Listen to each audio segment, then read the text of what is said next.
Right, my presentation this morning is on children and adolescents who offend, so deviant children, causes and treatment.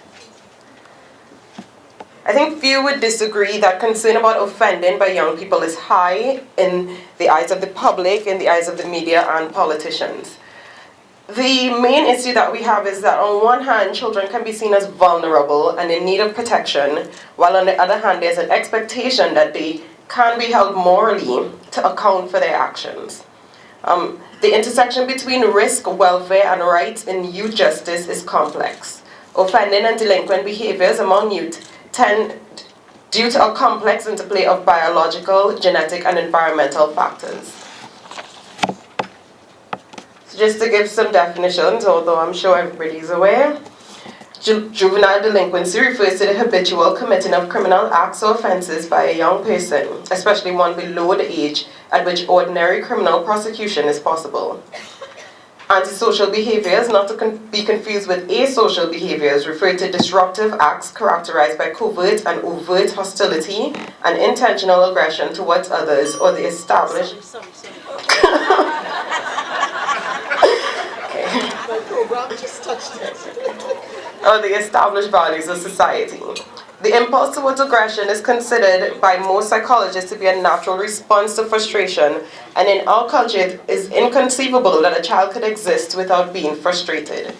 And just as a side note, a status offense is a particular action or behavior considered a violation of law only if it is committed by a juvenile. So with respect to the trajectories, we have two courses that can be taken. So there's a life course persistent delinquency. This refers to a small minority who would have inherited or acquired certain deficits which lead to antisocial behaviors. So such traits can be acquired through difficult environments, including but not limited to exposure to teratogens, I hope I said that correctly, and parenting styles which expose children to excessive abuse, punishment, neglect, and other factors. These life course persistent offenders, they tend to be permanent and stable, and they're a lot harder to work with, whereas we have the adolescent limited delinquents or offenders. They have no predisposition to neurological deficits. So for them, these children feel that they are physically mature and should be accorded an equivalent social status, but feel that adults restrict them from achieving such status. So they tend to mimic those life course persistent delinquents by, I guess, following them to achieve the status that they want to achieve. By the time those adolescent limited offenders enter adulthood, however, they become socially mature and no longer feel the need to engage in delinquent acts as a means of social advancement. So this isn't steadfast, but with respect to life course persistent offenders, these are some of the things that you might pick up over the course of their life. So at age 4, they might start biting and hitting. At age 10, they might start truanting and shoplifting. By age 16, they might be selling drugs or stealing cars. Age 22, robbery and rape. Age 30, fraud and child abuse.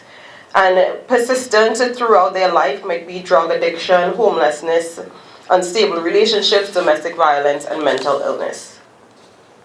So with respect to the adolescent limited offenders, they tend to, as I said before, they tend to mimic the life course persistent offenders.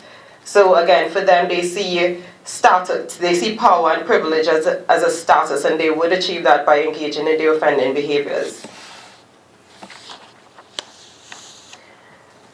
So with respect to Trinidad and Tobago, in a study in 2012, it was found that juveniles accounted for 5.2% of the prison population. Trinidad and Tobago has one of the highest rates of imprisonment in the Caribbean and one of the lowest ages of criminal responsibility.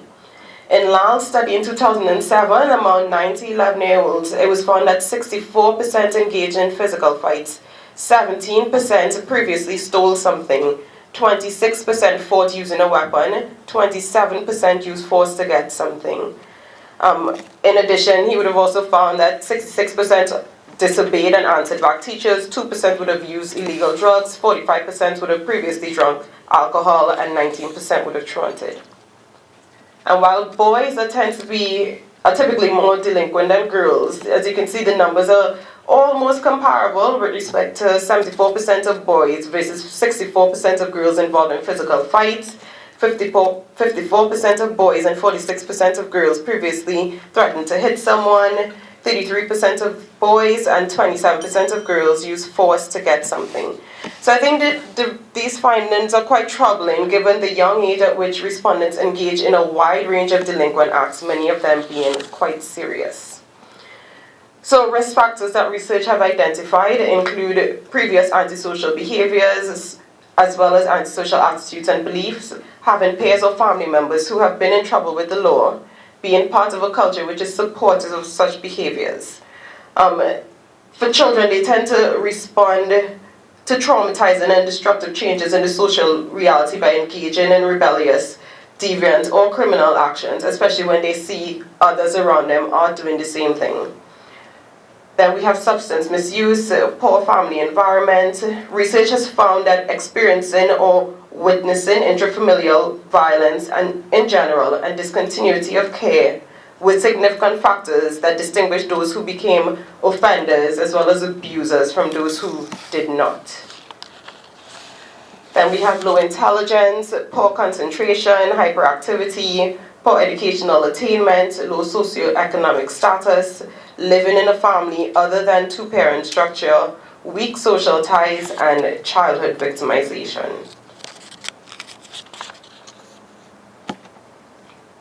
So if we could just look at how antisocial behaviors develop over the course of one's life. From early childhood, the child may experience poor parenting, abuse and neglect, family violence.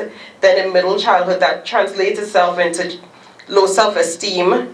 There may be violence between siblings, they experience difficulties at school, and then they start truanting, thereby leading to academic failure, and then they become isolated from their non-deviant peer groups.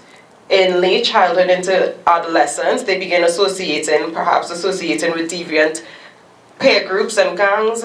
They may engage in self-directed violence, so self-harming, possible suicide attempts.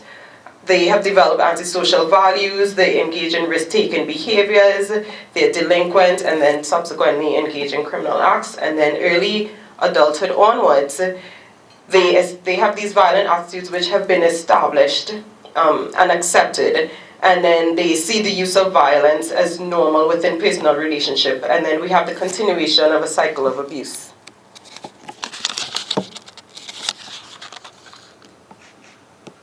Okay, so with respect to how we work, or how we aim to work with children who exhibit these deviant and offending behaviors, we tend to follow the responsivity framework. So with respect to risk, it's about matching the level of service to the offender's risk to offend. So you decide whether or not this child is at a low risk of offending, a medium risk, a high risk, and then you tailor the treatment with respect to that.